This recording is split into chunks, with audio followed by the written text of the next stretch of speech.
make me proud. Don't never back up, don't never back down. Stand your ground and always tell it like it is. Yeah, this life's gonna be real damn tough. You take them scars and you call that bluff. Don't let me catch you fitting in, 'cause everyone's an outlaw until it's time to do outlaw shit. Welcome to Outlaw Entrepreneur Podcast, where doing business at the edge is the status quo and average is out of business. Here's your host, Steve Hauk. Good morning. So we had some technical difficulties, so we are rolling a little different. We already got a viewer. That would be me probably. So interesting topic this morning. Something that I find extremely important and dear to my heart, as do I think the rest of you guys. To be or not to be a franchisee. Also kind of fitting that today is the day of love. And if you're going to be a franchisee, you better love your franchisor with some dirty love. Amen. You better be willing to get into bed with them. I was going to say open arms, but if you want to do dirty, I guess. So, what was that, Robert? I said I was going to say just love them with open arms. But no, I mean, to me, if you're gonna be a franchisee, you better be willing to roll around in the hay, because it's gonna get nasty, and there's gonna be times when you hate one another and when you love one another. So. Quick introduction. So first we got Robert. Robert is entrepreneur in North Dakota. So had multiple businesses. And of course, my niche business is the sleep shop. So currently owns a sleep shop in North Dakota. And then we've got the nerds below. We got the sleep nerds, Andrew Carrington and Keith Messenger. And you guys are hiding out in your store in Arizona. Cave Creek. Yeah. Yes, thanks for having us. Yeah. So, but lots of experience, not just in the mattress industry, also you've been a franchisee in multiple businesses. So I thought great opportunity, and Andrew, you sold them. So we're going to get a full look at what it's like to be a franchisee in 2023 and the questions that we should ask. Sorry, I'm zooming my camera out. It's a little too close to my big fat head. There we go. You're cutting out just a little bit. Are you guys cutting out a little bit too? No, but when you can see behind me, you don't want to. I'm going to see if I can freeze this screen. You don't want to see the mess of an office I have. So, Keith, let's start with you, man. What is your first experience as a franchisee? What'd that look like for you? Well, first off, I want to say before I ever got involved with any franchise, I'm just a young entrepreneur out there just trying to figure out everything on my own. And this is really important, on my own, because this really ties into what a franchisor is, right? So I used to have to sit around and have to come up with a logo and how do I advertise? All of a sudden I'm this whole business. I'm the guy in the field. I'm the marketing person. I'm the accountant. I'm everything, right? So everything takes a long time because I'm a perfectionist, OCD.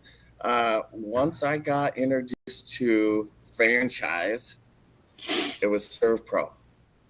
My trainer loved me. Do you want to know why? I was the only one that he had in his system that I'm like, I love this franchise. Like, as far as what they do for me, I am so happy not to sit at home or in my office and scratch my head and try to figure out for 3 days how to put together an ad, right? Like, I literally had a portal and I could go and I could get anything I ever needed to make me successful. Everything was tried and true, not just this is what we think's going to happen. They had processes that won, right? They would win over and over and over. And that's what a franchisor does. Oh, I stopped a little bit because I want to make sure you guys can hear me and you're keeping up. Oh, we can hear you. Can you hear me? Good. So look, I can hear you great. So a franchisor will go into the depths of hell for you, right? And they will figure it out. Here's an interesting thing I've been thinking about lately, just coming up on this podcast. To franchise or not, well, I'll tell you what. I believe in some businesses it would be a no-brainer to franchise, right? I would never try to open up a Serve Pro on my own, and nor do I even think I could. It would be astronomical. So, but in the bedding industry, I don't think so. That's just my personal opinion. I think people could pull this off on their own. Let me jump in here, and I just want to some things I've been looking at. Right, top 100 franchises. I'll just name off. Yeah. I'll name off a few here. Chick-fil-A, the UPS store, Ace Hardware, McDonald's, Wendy's, Snap-on, Mako Tools, Remax, Wild Birds Unlimited, Century 21, Jiffy Lube, Papa John's, the Maids, Sinorama. Like, one unique thing that I noticed with all of these franchises is they have national notoriety, right? And they had it long before they ever decided to be a franchise, right? I mean, they had customers. Yeah. They had customers across the country, and this is where I think Serve Pro, why it was an advantage to Serve Pro. Serve Pro already had the customer for you. They needed the business operations in that area, right?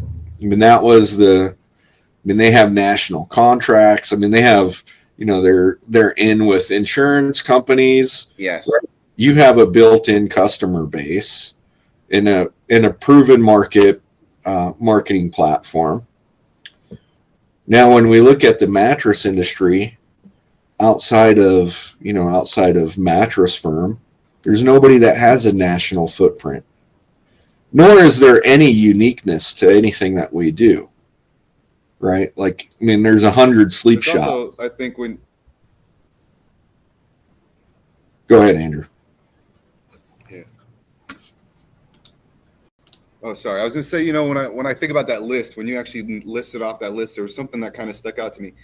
How many of those companies are actually selling products when someone comes into the door, right? Where there's a high ticket volume attached to it, right? Where, like, if you got a lot of those are like your Jiffy Lubes and your, of course, it's $30. We're talking about $30 for an oil change, or $50, or we're talking about a $2 sandwich at McDonald's, right? I mean, how many of those are actually selling products and high-end products, right? Because I think the reason a franchise could potentially struggle, or does struggle in the mattress industry, in my personal opinion, is you have to be able to basically, make your process from the second they walk into the door, from the second they get the product delivered, the exact same. And anybody who's been in this industry long enough knows it can't be the same in Phoenix that it is in Mason City, Iowa, that it is in Omaha, Nebraska, that it is in Sioux Falls, South Dakota, that it is, you're right. Is that right? I don't know. Yeah. So I think there's a disconnect from when you list off all those top ones and then you think about the mattress industry, right? And as a trainer, I guess that's where I go, is like, how can you actually make sure that it's getting done the same way across the board, right? I would even say that you could go into potentially other retail like Mattress Firms, and they're not doing it the same way state to state, right? And so But we're talking about a high-end ticket item, right? How many franchises are there in the car industry? How many franchises are there in, other industries in the retail or space where they're selling high-ticket items? So I think to me, there's a huge disconnect between how do you do it, I guess. And I was in that world. I've seen quite a bit of it.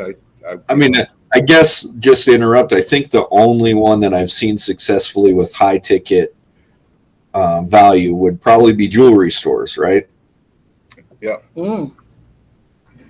But the product is the same, right? I mean, it's very easy to deliver the same experience every time. I think. But even there, jewelry versus mattresses are night and day difference. Jewelry, you're looking at something shiny and sparkly. Mattresses, we gotta get a little more in depth with everybody that comes through the door, and everybody who comes through the door is totally different. Like you guys had mentioned. I mean, the key to success with a good franchise is, I've never been in one, but I mean, you guys tell me, when you guys came to work day one, they had a list and probably books for you guys to go through of what your day to day was going to look like, and if this happens, do this. If this happens, call this person. So they have everything laid out. A good franchise, has everything planned because they've been there, done that in every situation before they decided to jump in to bring more people in. Yep. My first view of a franchise ever, I'm his best friend, so I seen it from the outside looking in, right? I seen him with his business having to do all those things and having all those stresses. And so when ServPro came into the picture, I watched him within like 30 to 60 days to 90 days after he went through his training and came back. And he said something to me, and he's like, I don't have to be a marketer. I don't have to be an accountant, right? I just have to hire someone that cares as much as I do, and then it'll succeed. And, it was interesting. I was like, I didn't know what a franchise really was until I was like, okay, so ServPro really does have, if this goes wrong, step 1, step 2, 3, 4, 5, right? So I seen those stresses get released from him just as a friend, right? So I thought, okay, that's pretty interesting. But yeah, you're right. If it's not done properly, the whole thing falls apart, right? And it can fall apart very quickly, unfortunately, I believe. So as Andrew, as the guy that was responsible for selling, and I got to cut your face off on this one. We'll go here. See if this one works. As the guy responsible, you guys complicated this thing, making two faces on purpose. On purpose, yes. I mean, together you make one cute guy, I guess. Thank you. We'll take that. We will take that. At our ages, we will take that. So yeah. So as the guy responsible for selling franchises, what are some warning signs that you would point out to potential franchisees? First off, I think you should tell all of our listeners that you were actually selling franchises. We skipped that part. No, I introduced that. Yeah. Oh, okay. Yeah. Sorry. Yeah. So, I think for the franchisees, do your homework, right? There's a lot of fluff in this industry as a whole. There's a lot of stories being told. And I would say probably, unfortunately, 70% of those stories are just stories, right? They don't actually line up with action. I think, when you're looking at a franchisee, and this specifically in this space, it's not necessarily the partnerships that matter. I think that's slim. You can create partnerships with all different sorts of amazing manufacturers and out there that want to come into your door. They'll give you amazing rebates. Then it comes down to the process. And the big one is the secret sauce that I don't know if anybody's truly figured out in this industry. And that's, how do you get people in your door, right? I think Mattress Firm figured out because they opened 2,000 stores, and that helped, right? And it's just a nationally recognized thing. But how do you consistently get people into your door? What direction do you have to do? And looking into it, what is their process to do that, right? And if they can't tell you we do XXX to get people into your door, I'm telling you right now, anybody can open a mattress store. Anybody. And then they can throw any name on it and the people will come. People have to sleep like they have to eat. Okay. But if you don't have a process once it's open to get the product at the best price you possibly can in the best way you can, and B, make sure that you have a process that actually works every single time somebody walks in that door as many times as possible, right? And so I think that's it's just a tall task for a franchise in the mattress industry, but you got to make sure that they have correct processes. Partnerships do matter, but equal to the partnership, make sure that you do your research and make sure that if you become a partner yourself, you're not getting a better deal from doing a franchisee, because unfortunately, a lot of franchise have to take their cut somewhere along the line. And it usually comes on some of that back end stuff. So make sure that when you sign up, that the partnerships that are there, you're getting max benefits from that. Make sure that there's a way that they're actually going to draw people into your door, because if they can't do that, there's no reason you should sign up at all. And make sure that they've actually done it, right? How many stores do you have? How many locations do you have successful, right? I don't care how many have been awarded. How many are up, running, successful? Can I talk to those people? Let me have access to even the ones that aren't doing so good. If they don't give you access to both of those things, well, then that's a good point. Run.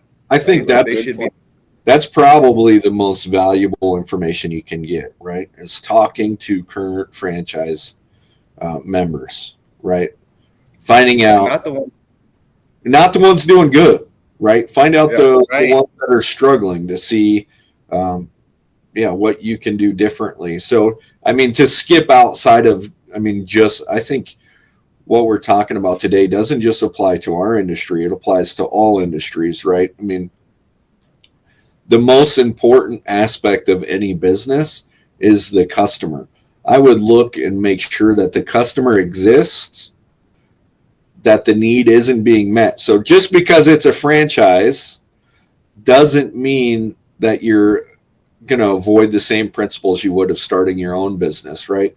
You're still looking to meet the need. There has to be a need in the market, and you have to find a unique or better way to deliver that product. Robert, what's some of your scary franchise stories? Oh, Robert disappeared. Come back, Robert. No. So just to go off that again, like Keith, if you were to do Serve Pro again, what would you do? Would you buy it? Do Serve Pro again? Yeah. Gosh. Okay, so as far as franchising goes, yes, right? Because they had a system, right? You're paying 6 to 10% in royalties, right? I would gladly give that up again, for the record, because when I was my own guy and scratching my head and all that stuff, it cost me more than that 6 to 10%, for the record. So look, if it's worth it, it's worth it, right? The money's there. I would say to anybody out in this world that wanted to go and get into any franchise system, that they would do their due diligence. They would definitely look around. Andrew hit it on the head here, right? Go to whoever, talk to whoever's winning and losing. And if the franchisor wants to segregate you in any which way and doesn't want to be forthright in any which way, run. Run. Another thing we need to think about too is if it sounds too good, it is too good. Most franchises out there, if you look at it, the profit isn't as great as if you're going to own your own business. And this is part of it, right? Because part of it goes back in and all this stuff, and you only get so much. And, Chick-fil-A specifically, right? I think, you basically, from what I understood reading kind of their FDD and some of their franchise documents, it almost seems like you're almost basically an employee for Chick-fil-A, but you get to collect money as an owner, right? So it's a weird thing. And you are an owner, and I don't want to take anything away from anybody that owns a Chick-fil-A franchise, but you've got to really truly look at the keys that they use to success. Do they have a nationally recognized brand? What's their processes look like? And then when you sign it, there's not max profit there, right? You're not going to make jump in profit. Real quick, Andrew, just to jump in on Chick-fil-A or McDonald's, right? I mean, I've known some people that have been in, particularly in the McDonald's franchise space, right? McDonald's, you buy you don't buy to participate in the business. Like it literally, it's just an investment, right? You take your dividend at the end of the year. Essentially, you take your distribution, you give them their distribution. But yeah, I mean, there's very little. You can't think outside the box. I mean, you're not introducing a new McDonald's menu item, right? You're not creating the next Big Mac. Those are like those days. That's a good point. Yeah, you don't have to do any of that and can't. Yeah. I mean, essentially, you've got the money. You're looking for a residual income. You're putting down the initial investment. And, I mean, to a degree, you can manage it, right? All the guys that I've known that have, well, I've only known a few that have owned McDonald's. But, man, they hire good managers. They never go in their store, ever. And this is a good point, too. Like, you bring up a really good point, actually. Like, when we talk about franchises for other things, I think part of it is how invested do you have to be and how invested do you want to be, right? When you're talking about a mattress store, you're not just selling a quick service that you can add now to the public, right? If you're doing it properly in 2023, you're talking about health, you're talking about, what it's doing to their body, you're talking about great deals or whatever else still you want to throw out there, but there's an investment or an involvement that goes along with a mattress store that I don't think goes along with a lot of other franchises. And I had one franchisee get in and said, I thought I was buying into an investment and I got myself a whole ass job. I was like, yeah, you did.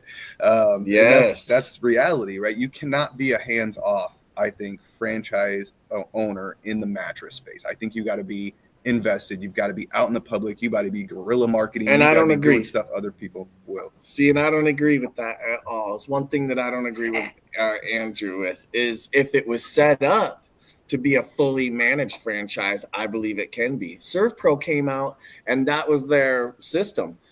We're going to give you the roadmap to having a fully managed franchise. Go home, invest in other things, but keep your finger on the pulse, right?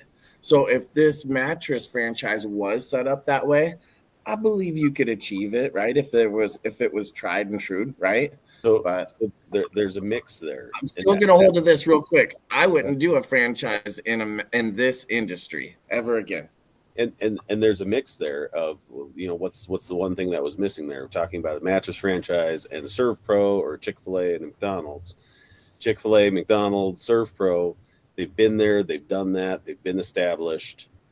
If you had a chain of mattress stores, you had 15 stores and you had your process perfected, just like Chick-fil-A, just like, all these other businesses, you had your 10, 15, 20, 30 stores, whatever that you owned. And maybe it's not even that many, whatever, but you had your process down from A to Z. And it's not just throwing salespeople on the floor and letting them try and sell and do what they do. You again, it all comes down to process. Steve, when we've talked a bunch of times, what the number one thing I say over and over and over again to you is I want a process. I need to figure out my process. When this happens, then we go to this. And I know that's our next move, to be able to grow is while Robert's a great salesperson, Robert can't be everywhere all times and do all things. So having that process and keeping that in check is the missing component to everything I've seen, as far as a mattress franchise. You want to know the best opportunity in the mattress industry space, right, would be as a franchisee for Sleep Number. Sleep Number is the one mattress franchise, or they're not even a franchise. I think they're all corporate. They own all their own. I love it. But, but they have the most consistent. They are the McDonald's of processes when it comes to, limited selection, high added ticket values. That's where they make the majority of their money, right? Profit wise is in those added tickets, right? So if you're not in the mattress industry and you go to Sleep Number and you buy the sheets, just know you got ripped off. Okay? You got ripped off. We'll throw that out there. You are the sucker because that's where they just made their money. Also, in the adjustable bases, right? And they're overpriced adjustable bases. I mean, they make their money in the added ticket, not in the mattress. Yeah, but look at this. Look, when they're the only way they succeed and have their process that's so great is they utilize technology, right? They lean on technology, not the RSA. So unless you have technology that can keep the process the exact same every single way, and you're not relying heavy on the RSA or the retail sales associate, right, to basically take control, that's what we're missing. There's part of the win to success, and I think that is part of what we're missing in this industry is. They take a lot of that out of the RSA's hands. It's all like, hey, this is what my tablet's telling you to do, right? Right. Well, so when you have 45 mattresses on the floor, it's a different experience than when you're just trying to click through 1 through 100, right? Because you can instantly find that uniqueness for you without having to rely on an RSA's having a good memory, right? Or even knowing their product, right? You don't have to know. You have to know one product with Sleep Number, for instance. You know one product, and then you have the added value sale. So I think after this podcast, I'm going to go out and buy a Sleep Number. I already tried. He doesn't know this, but I already tried. Unfortunately, they're not the be all end all of mattresses. No. But from a sales process perspective, they're pretty awesome. But I wanted to jump back to Robert because he got disconnected. Robert, what's something you would, or that would deter you from being a franchisee again, or a little bit of that experience? What woke you up? I would say, and I don't know if you guys covered this once I got cut off, but big thing when you were talking about calling, the franchisees, of the group that you're looking at, don't just call the list that they give you. Keep that in mind too. They're gonna give you the cream of the crop, or the guys who are bought in, or whatever you want to call the process. You want to reach out and touch some of the people they didn't introduce you to. And see if that story holds true or not, because had I done that, I've worked for myself. We opened the store about 8-ish years ago now. Previous to this, we had a separate business, but we always looked out for, I was always watching the franchise websites and the different opportunities that are out there. That's ultimately what led us into the store that we have today. Thankfully, we seen what we were getting into was a huge scam from the get-go. But my red flags is it's too easy. It's too cheap, it's too quick, it's too easy. They're just running full steam with you. That, I know it sounds weird to say, but that has to be a huge red flag. Where if that franchisor that you're talking to doesn't hammer you with questions, like they're interviewing you just as much as you're interviewing them, I would take that as a huge red flag, because it could be they want that initial franchise fee, build out, sell you that initial run of product, which is what we ran into, or we're gonna run into. Thankfully, we caught it in time. That they're just chomping at the bit to get your money. That's a red flag, biggest red flag actually. And I don't know, these guys can probably talk a little more to it. But if that process is too easy, that's the number one thing. I've got a buddy who's looking at doing a phone repair franchise, and they like, he was ready to go. He was talking to the bank already, and he was getting everything ready to go. And that repair franchise slowed everything down. They're like, whoa, we don't go this fast. We're going to do this, we're going to do that. You have to find this location that meets these requirements, and that to me was a huge benefit to, huge kudos to that franchise, because they were looking for the right person. Right. A good franchise is looking to qualify you, right? I mean, that's as much as you're looking to invest. And that's why so many times, like when we were looking at the top 20, right? We're looking at investment opportunities, not JOBs, right? I mean, that's the reality is they want to put somebody that's going to have the financial ability, the knowledge, I mean, not to say you can't run a mattress store with a high school education, but it is more complicated than putting 40 rectangles on the floor. I just want to say, I ran a store without a high school education. So, I'm a high school dropout. Me too. We don't. Well, we don't. sometimes you can make up for stupidity with hustle, right? To be fair, I have a bachelor, an associate's, and a bachelor's degree, and I wish I didn't have either. So, all right. Since we're one upping each other, I have a master's degree. So, look, and I wish I did. This is why the sleep nerds partnered with a doctor and a PhD, because he's way smarter than we are and could create. That was the smartest move possible. It's not about how smart you are. It's that if you're smart, right, you hire smarter people. That's bingo. Well, I mean, unless you're me, I have a very hard time finding anybody smarter. You poor thing. I feel for you, Steve. So they always say, like, you never want to be the smartest guy in the room. Mm-hmm. Yeah. Dude, I am fucking doomed. I am always the smartest guy in the room. See, and the problem is he has to fit the ego. Well, now that I know that, I'm testing you. So it doesn't leave a lot of room. No. You gotta get him on a call. So, yeah.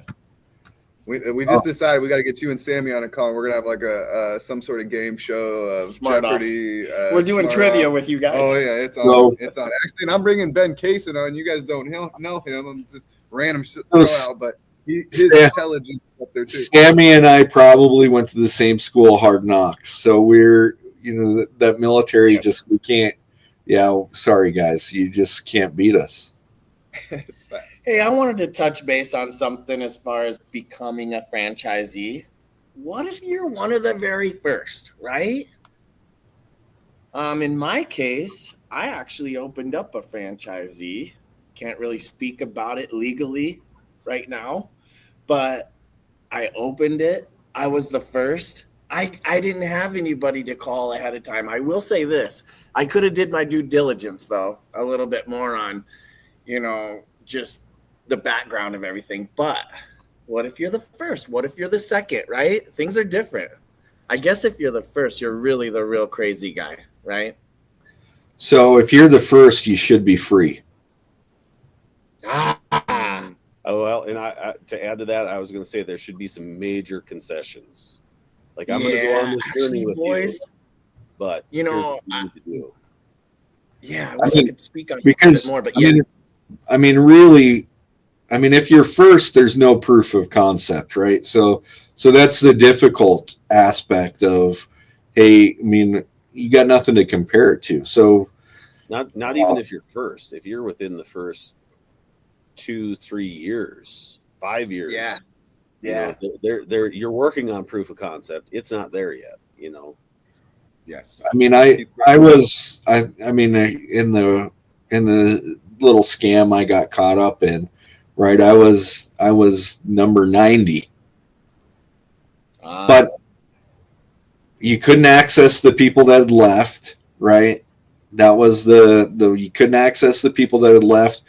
And the majority of the people that were there were so blind in love with this idea of, trying to work so little and make money that it was a tough one. It took me a year to figure out, whoa, I need to backpedal here. Like this does not smell right. Didn't pass the smell test. And unfortunately, and in your guys' situation too, I know, I got caught up with a friend, right? A friend is the one that caught me up. And so I didn't ask the questions that I typically would have asked because it was a good friend of mine. That was my recruiter, was a good friend of mine. Right? So it kind of got the blinders were down.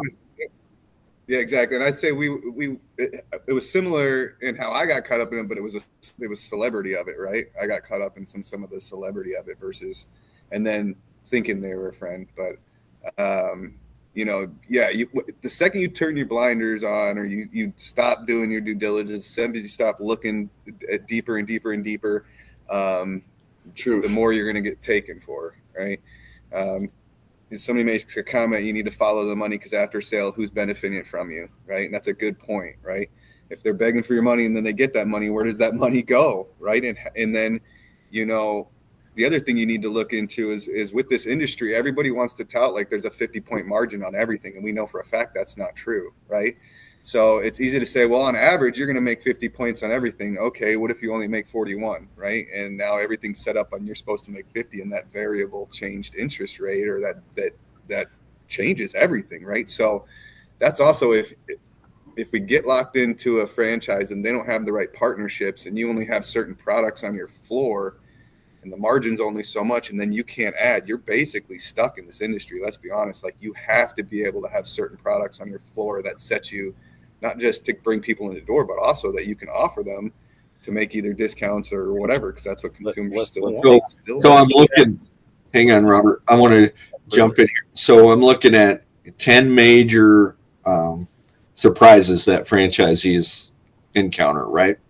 So higher costs than expected, right? I mean, that's huge, right? Yeah. Lack of control of the business. Oh, right. Yeah.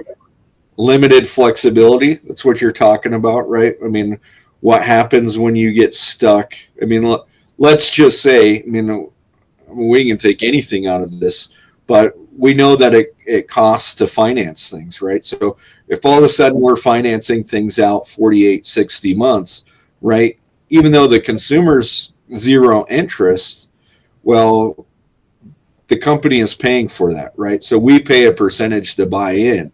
So now let's say we're paying 13% to give you 16, and we're on a basis of 50 points, right? Well, now we just surrendered 13 points to do that. So now we're really at 37 points. Yep. Can you still operate at 37 points? And 37 with delivery and then before every time you calculate any of, I'm sorry, I cut him off. Nope, go ahead. Anytime that we think about that too, like there's a kickback too on, so that whatever the franchise fee comes off of that too, right? So like sometimes that's hard. That's one thing you really got to wrap your head around when you're looking into a franchise is what is those fees? What are they taking from you monthly? What are they expecting you to pay them? The other thing too is, to be honest, most franchises have to have an FDD, which is a franchise disclosure document, right? That's pretty much their holy Bible. They'll tell you exactly what they want to make and how much control they want over your business. I think the problem is a lot of them are so thick, people don't spend the time to go through the entire thing. And if you don't want to, then spend $2,500 and have a lawyer go through it and pick it apart. Yes. Every single FDD leans towards it has no protection for the franchisee. Zero. Actually, it's the opposite. The whole thing, it's like the accountant or the HR. It's all negotiable, right? So, I mean, this is also something that we seem to think, right, is that document is not a negotiation factor. When in reality, it's your money and everything is negotiable. Yes. Right. Yeah. You can strike clauses, and I spent, I happen to have some good friends that are attorneys, and I wish I would have contacted them a long time before I ended up needing them. Right. And they said, dude, I mean, if you would have had me read this, there's no way I would have let you sign that. There's no way I would have let you sign that. And you're just, yeah. So even if you, I don't care who you are, pay the money, have the attorney look it over and see. That's a good point. Yeah, that's a good who, point. If it's worth getting into, it's worth paying the money up front. Exactly. You're going to be out. Look, if you pay the money and you figure out the whole thing isn't lining up to what your beliefs are or what you believe can actually succeed or whatever, well, then you're only out that $2,500. If you don't do it and you buy in and then a year later find out nothing lines up right now, you're out potentially hundreds of thousands, right? So And of course, the franchisee or the franchisor, they're gonna sit there and tell you don't need to pay a lawyer, because you're just paying them to pick apart things, and there's nothing that can be changed, right? And we know that's not true. So this all goes if back they're not willing to make changes, that's another red flag. Be out, run away. This all goes back to Steve's initial comment of getting in bed, getting in the sheets together. Yes, you need to date that franchisor and put them through the ringer before you just hop into bed. And here's so the difference. Because we get excited. Oh, I've got this new opportunity. I'm going to get in business for myself. I'm going to start making all this money, because you've been fluffed so hard, by the franchisor, that we overlook those things. It's $2,500. It's 2 weeks to send it to a lawyer. Yeah, it'll be okay. Don't worry about it. No, you can't. It has to be. You have to be loveless and emotionless as you go through that initial vetting process. And relationships. The result is, I was just reading. So I'm a Buffalo Bills fan. I don't know if you can tell. Yeah. Jordan Poyer is a free agent, right? I love Jordan Poyer. He's like all-world safety for the Buffalo Bills. I mean, it is the city of Buffalo. He's tough. I mean, he took a bus to play in a football game because he couldn't fly. Like, just super tough guy. But at the end of the day, we're reminded of one thing, right? And this is something a franchisor already understands, is it's just business, right? They're in business to make money. So are you, right? You don't get into business because of relationship. You don't get into business because, a warm, fuzzy feeling. Like, you need to know that at the end of the day, they will ship your ass down the road, fill your spot with somebody else, and it's just business. But your family, as you both understand well, your family is not just business to you, right? I mean, there's real lives that can be affected if you don't invest the time and effort into making sure that you're getting into bed with the right person.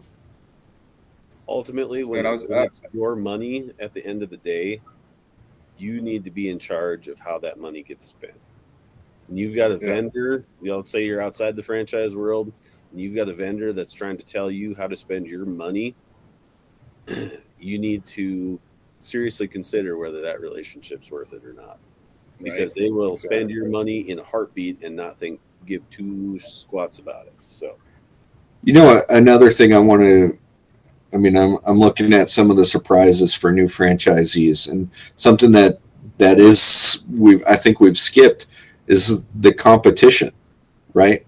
I mean, that's very valuable, right? I mean, we're in a highly competitive environment, right? Where, I wouldn't say anybody has. I'd actually say the local guy probably has the most competitive advantage if played right, versus a franchisee. If played right, yeah.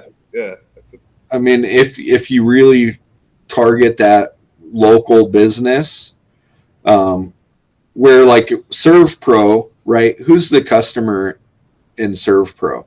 Is the customer the person's house that flooded? Or is the customer the insurance company to the person's house that flooded? Well, in reality, it is. I mean, you like to think that the customer matters there, but the customer. I mean, and I come from the insurance world prior in financial services, right? Yep. The reality is, we know who cuts the bill or cuts the check, right? We do. The insurance company is in full control over that entire process. Now, do we let you pick the carpet swatch? Yes, as long as it meets to budget. a certain extent. As long as it meets the budget. So, the customer there is not the local customer as much as you like to think it is. The customer there is that relationship on a national level, and that's something that's different from our industry than McDonald's or Serve Pro or Century 21. Yes. There's a national customer base that they've already tied into, and they're maximizing that. They're just looking for somebody to be an investor because they don't want to put the capital or effort into a specific area, right? You're that guy. They're looking to fill a need there. So, yeah, and I think when you talk about competition too, there's a couple players that pretty much have some things locked down. So if you go in there into most retailers on the floor, the retail sales associate will be very honest with you on how many mattresses they've sold. They'll probably sometimes give you exact numbers. They love to gloat about how many mattresses they sold, right? Last year, this month, last week, today. And you can take those. Some might be a little fluffed up, but you can get a really good idea of what they're selling and how hard of a foothold they have in that general area. And if you are not going to do something that is completely unique to draw people in, right? Like there's only so many people that are purchasing mattresses at a given time in your area, right? And so the competition is really important to not only understand where they're at or where like around to where you may want to be located, but also like what they're doing in business, right? Like there's a program that can run that actually tell you the dollar potential for mattresses in a local zip code, and then you can say how much are they capturing, then how much is left, and is it worth it, or how much do I have to steal from them? Because if you're going to open a store, it shouldn't be trying to steal from other people's pie. It should be trying to create pieces of your own, right? Yes. So I think a big thing to think about before getting into mattress, or a franchise in this specific industry, what do we sell versus what other popular franchises do? Like, say can you go to Chick-fil-A and get a McDonald's sandwich? Chick-fil-A isn't selling someone else's product. Nope. So to the point you just made, you're going to open up a franchise. You're going to sign up for a franchise because you're promised all these specific brands that are out there. Every other store in town has those exact same brands. What are you bringing to the table that's going to make you any different? Yeah. And we know now it can't be priced. And then right? let's add on top of that. Look at that name on your back wall there. Let's say one of your main brands that you carry decides to purchase a major retail chain, which is going to drastically change. I'm not saying it happened or it is going to happen, but let's just say they decide to do something in business that affects your business. Did we lose him? We lost him mid-sentence. That means he was about to say something good.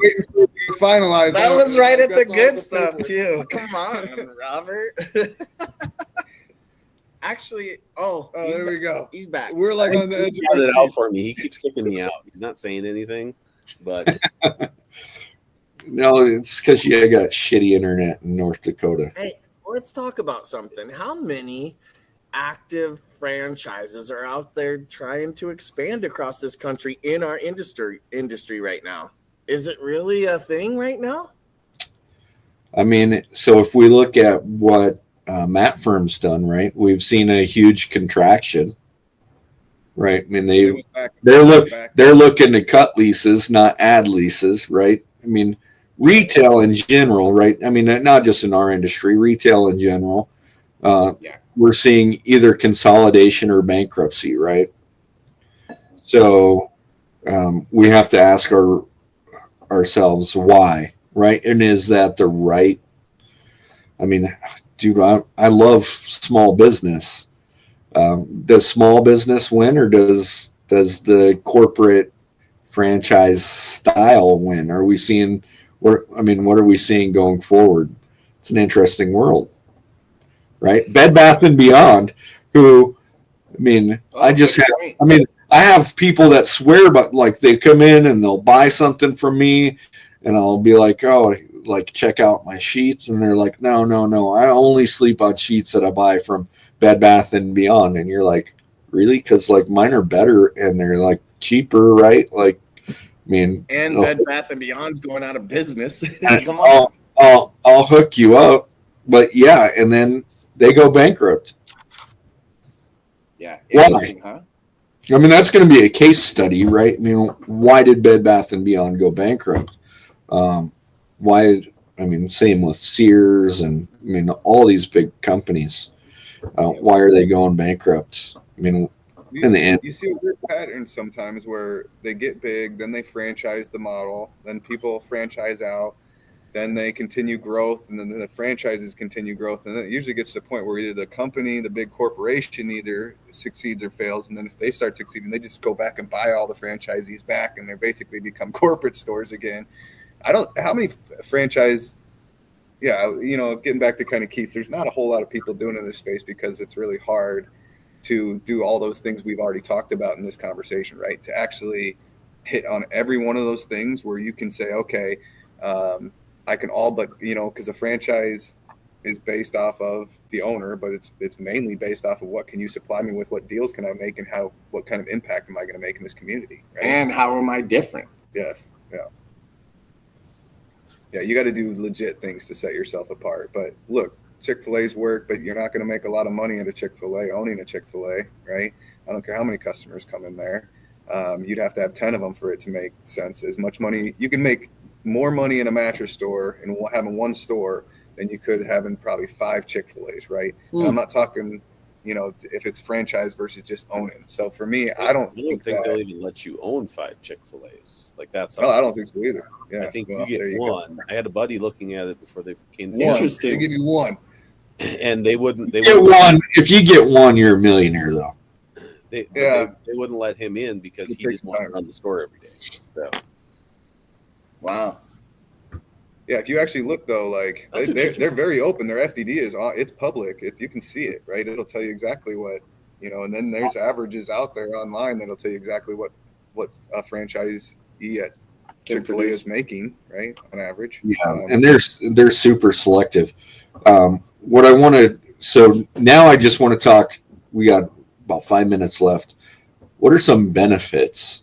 I mean, we've spent 50 minutes saying don't become a franchisee unless there's a good opportunity for you. But what's something that you would say, look, this is one reason why you should? Yeah, I mean the buying power, right? Like if you're trying to open your own location, big accounts like the people behind us may say no, right? Yeah. We don't want your door. It took me 5 years to get access to them, right? Yeah, on my own. And I remember 5 years, right? Yeah, and so they want proof in the pudding. They want to make sure that you're actually out there doing what you're saying. So I think the ease of potentially, depending on the accounts they have, not having to go out and struggle to sign up those accounts and try to become an independent retailer. So I think that having access to those partnerships, I think, is very beneficial for someone that because of the time and effort it takes too, right? Look, if they had it all figured out, like a Serpro or a McDonald's or a Chick-fil-A or whatever, right? If it was really there, and you could go and do all the things that we talked about today, we could go talk to people that have failed. We could go talk to people that won. We could look at the history on how many people have won and how many have lost. Look, if we can't measure it, we can't change, right? So here's the thing. I think that if we just did all the things, the benefit would be, yeah, well, now I got a business that works. The door opens up. It's profitable. They've showed me a system from A to Z. Then why not, right? But is anybody out there doing that right now? No. So I'll challenge anybody if there is. Come to me. I want to hear about it. I'm looking at my benefits number 2 that I have down, right, is the proven business model, right?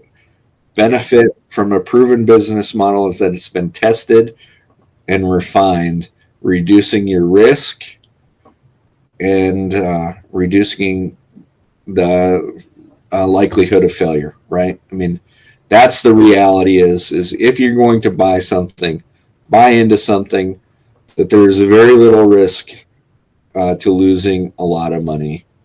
And that commitment, right? Sometimes we look at, it might be a small buy-in initially, but I mean, once you sign a lease, you got some lease liability there, which is, I mean, what put Mattress Firm down, right, was all that lease liability. They had so many, they couldn't keep up with it. They had so many locations right next to each other and stuff. I mean, they were competing with each other, and that lease liability sank them.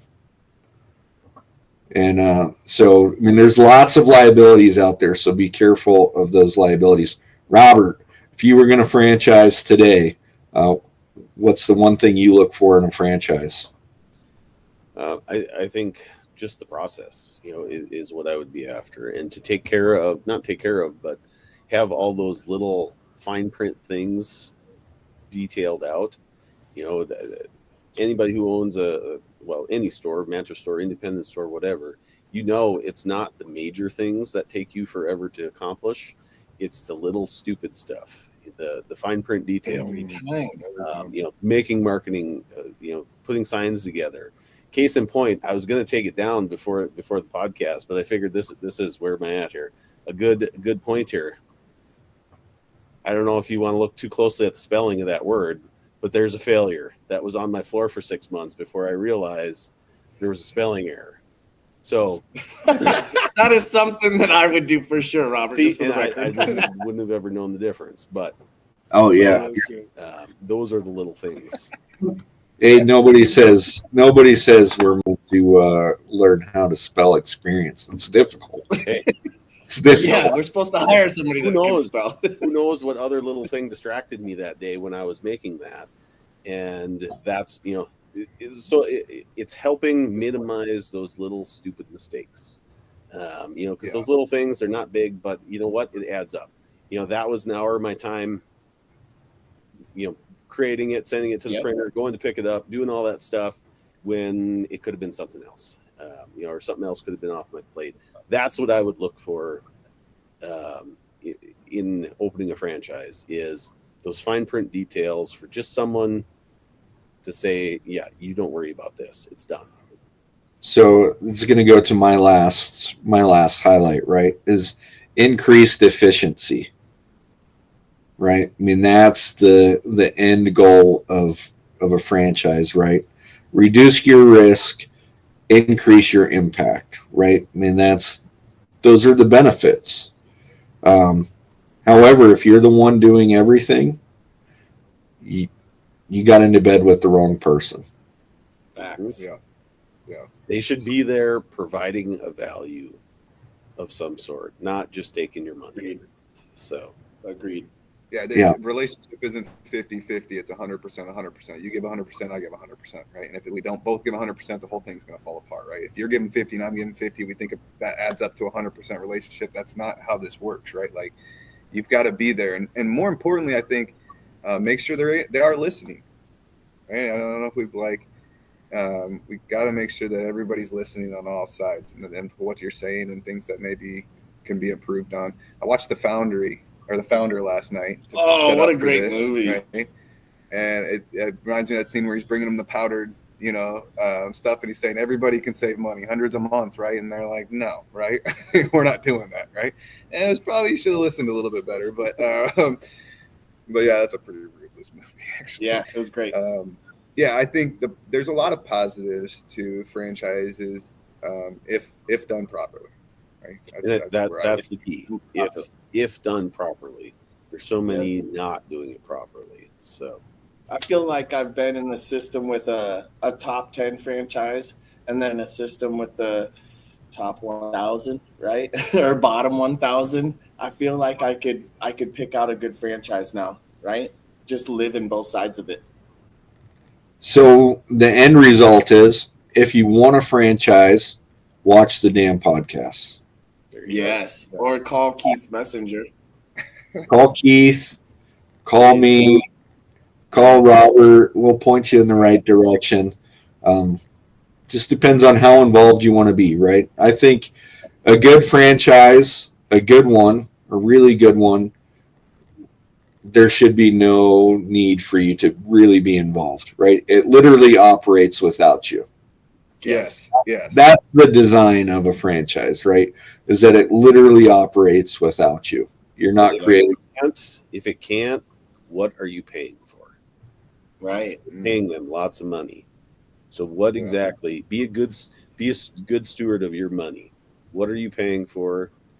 If you can't, just let it run itself. What's more important than money, fellas? Time. Well, I'd say love, family. I mean, More Wow. time you have for love and family, you can Yes. So, Time leads to all gentlemen, other things. on the day of love, I just want to close with It is the day of love. I love you all, right? Happy Yeah, Valentine's happy Day, Valentine's you guys. Day. This is a hug from me to you, fellas. Bring it in. Look, I even got my Sweet Dream shirt on. Oh. Thanks for joining me. Next time we will talk about something other than the shit side of business. But I think it's extremely important that people understand what they're getting into. So appreciate you guys. Thanks for joining me this morning. Have a great day. Yeah.